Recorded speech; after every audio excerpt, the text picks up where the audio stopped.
I have nothing left to bet, you idiot.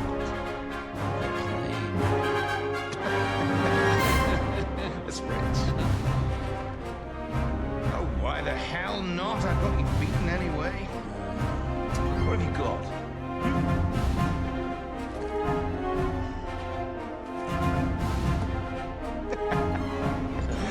Wipe your mouth, Blackburn. That wasn't supposed to happen. But you know, I'll be taking that plane anyway. Bloody hell! You lost! I beat you!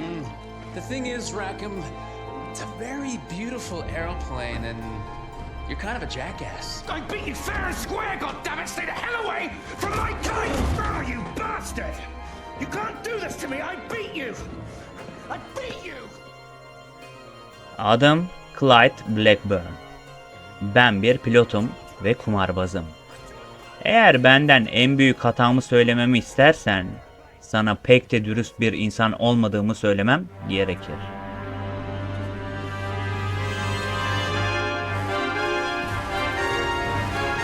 Kumarbaz, deneyimli bir pilot ve belki de bir dolandırıcıyım. Birinci Dünya Savaşı'nın ortasında Royal Flying Corps'ta pilot olarak görev yapıyordum. Bir gün Fransa'daki bir havaalanında İngiliz pilot George Rackham ile bir kart oyununda buldum kendimi. Kazananın alması için kendi uçağım olan Bristol F2B'yi bahse soktum. Ama işler beklediğim gibi gitmedi. Oyunu kaybettim.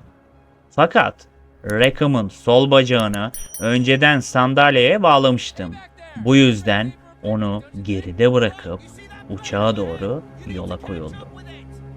Wilson beni Rackham olarak tanıdı ve uçağa binerken beni sevdi. Uçuş sırasında sohbet etmeye çalıştım ama odaklanmamız gereken daha önemli şeyler vardı. Almanlar saldırdığında Wilson'la birlikte düşman uçaklarını takip etmeye karar verdim. Onların çoğunu alt ettim ve sonunda birini peşime takıp savaşa girdim. Kaledeki mühimmat stoklarını keşfettiğimizde şaşırmamız bir oldu. Wilson'la birlikte onların fotoğraflarını gizli ve hızlı bir şekilde çekmeyi başardık. Olaydan sonra Wilson'a verdiğim sözü tutmak için elimden geleni yaptım.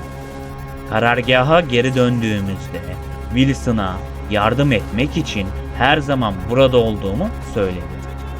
Kendisine gerçek bir dost olduğumu hissettirmek istedi.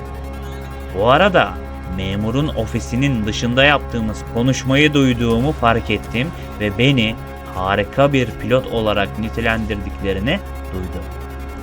Bu benim için gurur vericiydi ama aynı zamanda görevimde daha da iyileşmeye kararlı olduğumu hissettirdi. That's how we accidentally discovered where Germans were keeping their munitions for half the Western Front. And Wilson's pictures would help HQ launch a major assault. There was just one problem. You sure about this? Come on, we did a great thing. We'll get medals for this. I'm supposed to be there. When the commander sees these pictures, he won't care. We did a great thing. We can do it again. We need to do a deal. If we part on this, and you need to promise me that you'll get me back in one piece. Truth, promise. I need your word.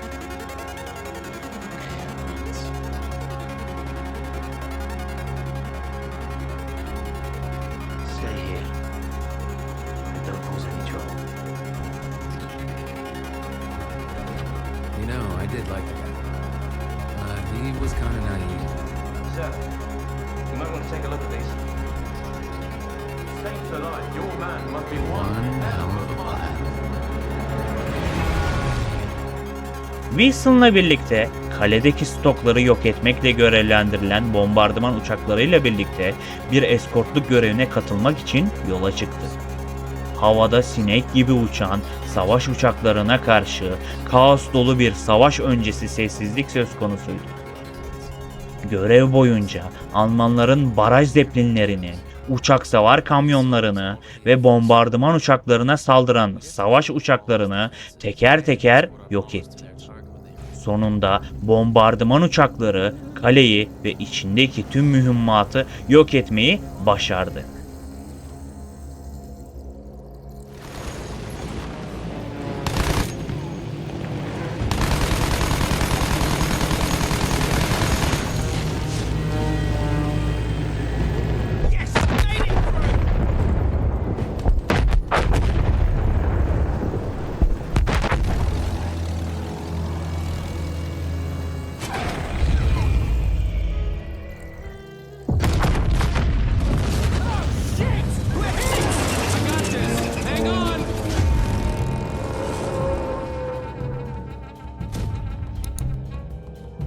Ancak uçağımın kuyruğu kısa bir süre sonra meydana gelen patlamalardan biri nedeniyle hasar gördü ve bu da uçağın düşmesine neden oldu. Çaresiz ve ne yapacağımı şaşırır vaziyette uçağım düştü ve kendimi uçaktan atladığımda bir ağacın gövdesinden ters bir şekilde asılı kaldığımı hissettim. Gizli bir şekilde düşman birliklerinin arasında zor da olsa geçmeyi başardım. Wilson yaralı bir şekilde yatıyordu.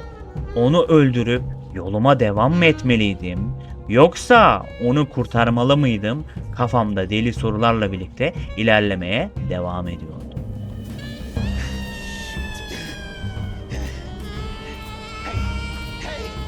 I'm sorry. You promised to get me back in one piece. Just keep it down. What about medals? What about being heroes? I'm no hero. You gave me your word, your bleeding word.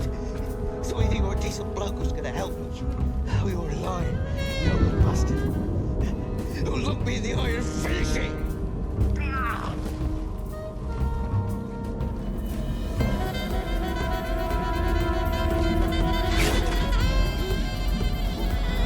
Come on! Which is it? Put your cards on the table, Blackburn.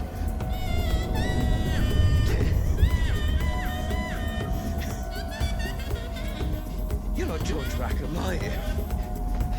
Son of the fourth bloody Earl of Windsor. How naive do you think I am? Ah.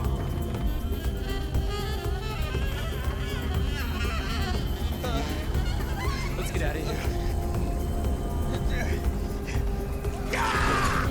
Wilson'ı düşman atlarından çıkarıp kurtardıktan sonra dost bölgeye geri dönmek için yola koyuldu.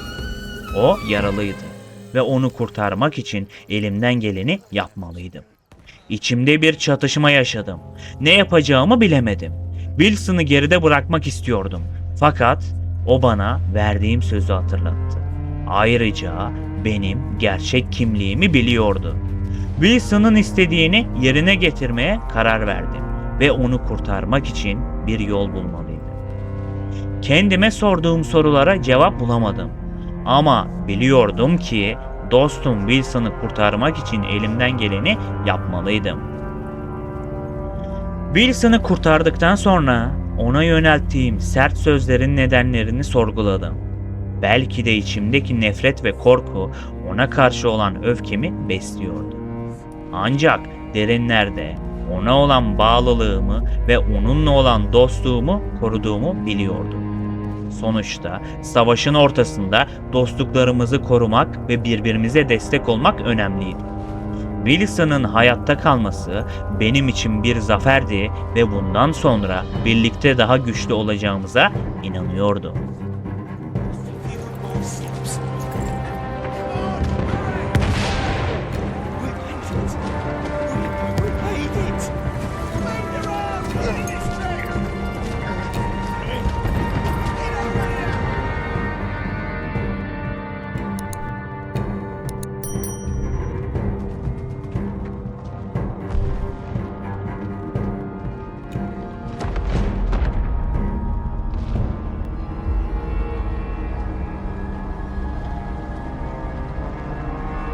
Wilson said I was a no good, lying son of a bitch. I brought it up because I think he's probably right. And I hate that fact more than I can tell you.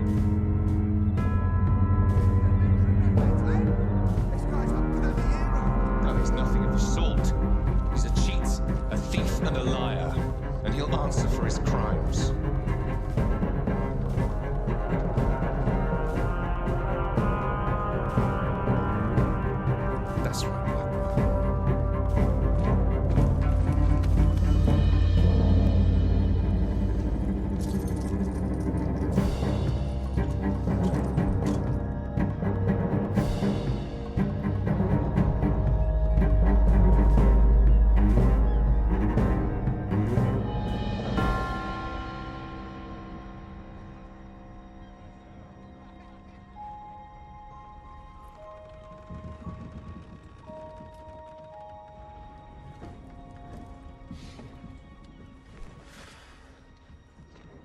Off to the farm, are you? I'm gonna speak up for you, you know, at the court martial. It might do you I some doubt good. it, but thanks.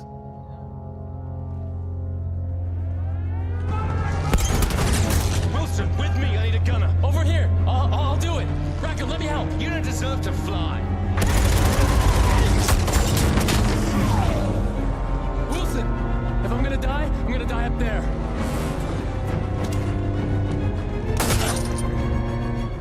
Come on, let's do this.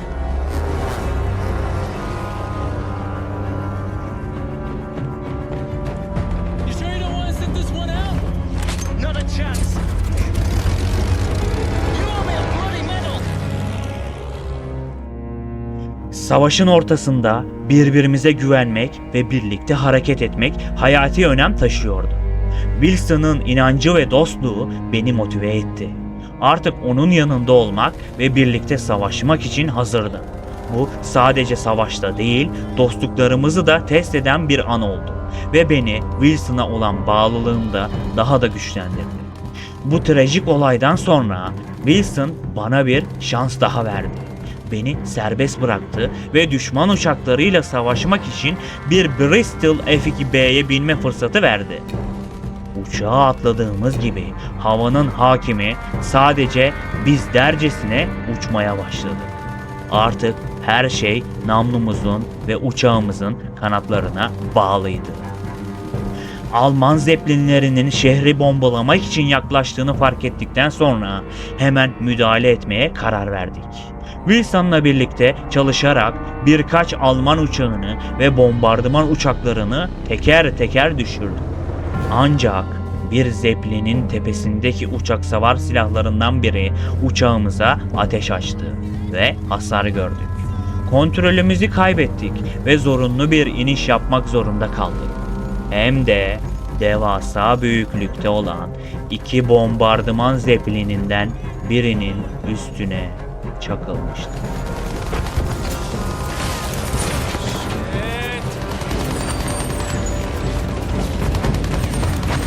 Hey, A-gun. Hold tight. Where are you taking us? Come on, Fritz. Come on. Ha-ha!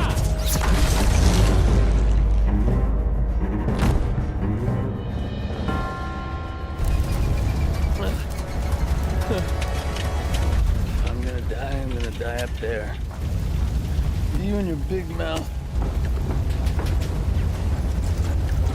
Uçağımız zeplinin üzerine düştükten sonra hızla etrafı gözden geçirdik. You okay? Etrafımızda kaos hakimdi. Patlamalar, dumanlar ve Alman askerleriyle dolu bir manzara. Okay. Ancak teslim olmak yerine savaşmaya karar verdik. Wilson ile birlikte eldeki imkanlarla zeplinde bulunan düşmanları alt etmeye başladı. Hava savunma topunu ele geçirmeliydi. Tam yaklaşıyorduk ki bir uçak zeplindeki önümüze düştü ve üstten bir yarık oluşturdu.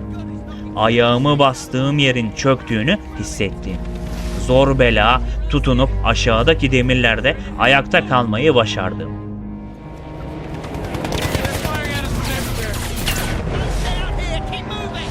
I see him. He's over there. That's the guy.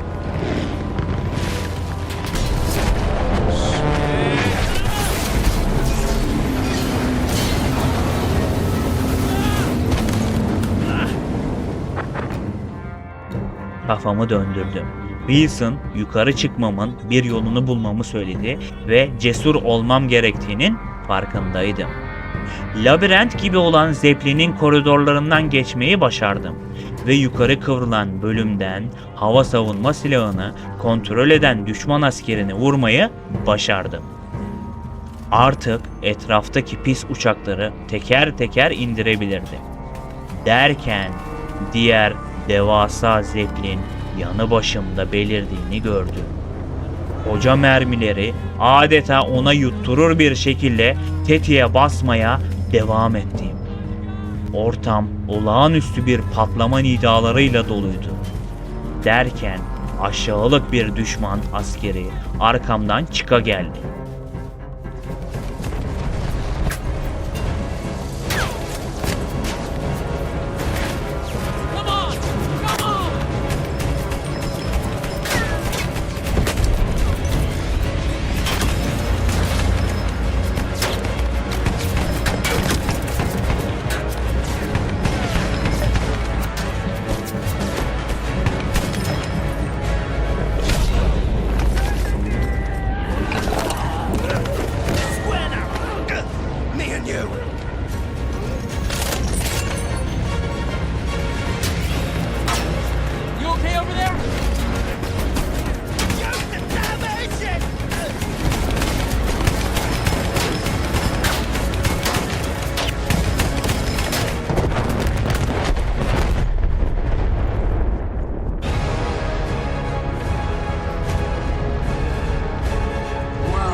Hikayem burada bitti.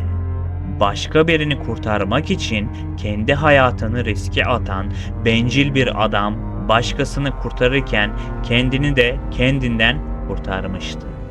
Savaş zamanında işler karışık. Yalnız bu hikayenin başka versiyonlarını da duymanız muhtemel.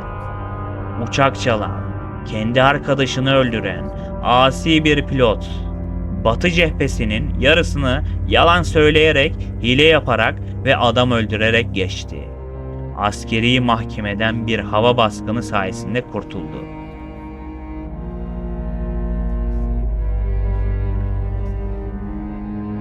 Ama o hikayelere kulak asmayın. Benim anlattıklarım doğrudur.